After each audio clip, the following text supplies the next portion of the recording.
James Gandolfini's autopsy results haven't come back yet, but doctors in Rome say he died of cardiac arrest yesterday while on vacation in Italy.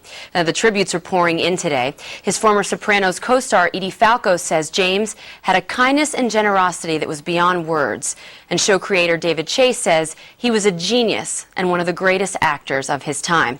Now, he played a mobster, but a lot of his fans also saw Tony Soprano as a family guy. You're going to have families of your own. And if you're lucky, you'll remember the little moments. Like this.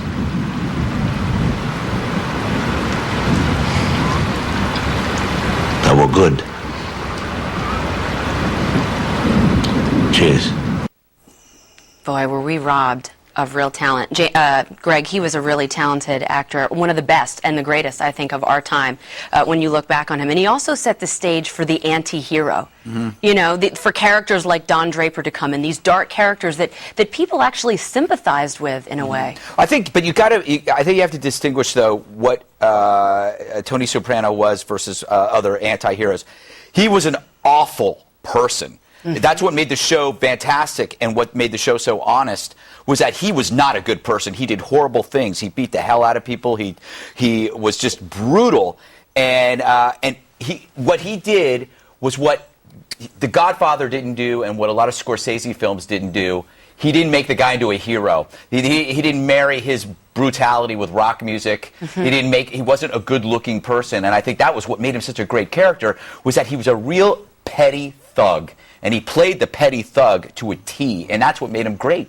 Did you watch The Sopranos, Dan? Yeah, I did. And one of the things I really liked is how he handled his kids. And you saw it because the show was on for so many years. You saw the kids grow up and how he dealt with their, if they acted out or if they needed help. And that complicated nature of him being not a good person, not anybody that you could support, but actually you kind of liked him, and then you were pulling for him, especially for me. I really liked how he dealt with his daughter. And I think, Eric, The Sopranos really set the stage. They opened the floodgates for shows like Rescue Me, The Shield, Game of Thrones, Breaking Bad, the golden age of cable TV, because what we were getting on network TV before The Sopranos was these staid, predictable cop dramas or family sitcoms that were stale. So he really changed television, the Moses of TV. Yeah. Well, a couple weeks ago we did what's the best series of all time, and I picked something that was current, but I go back and that probably was the best series of all time.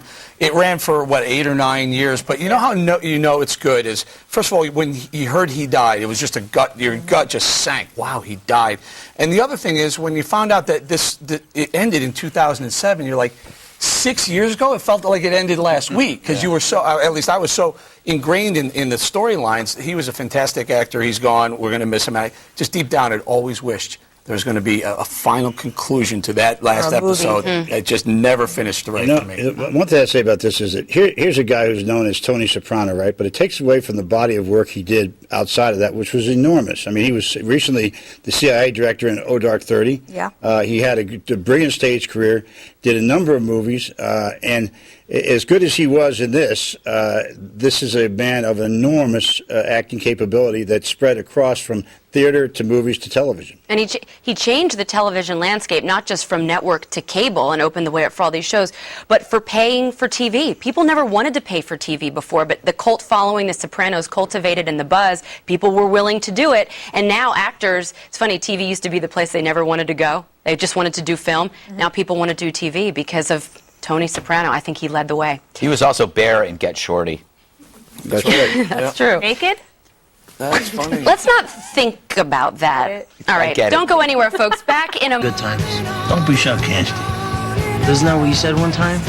Try and remember the times that were good? I did? Yeah. Well, it's true, I guess.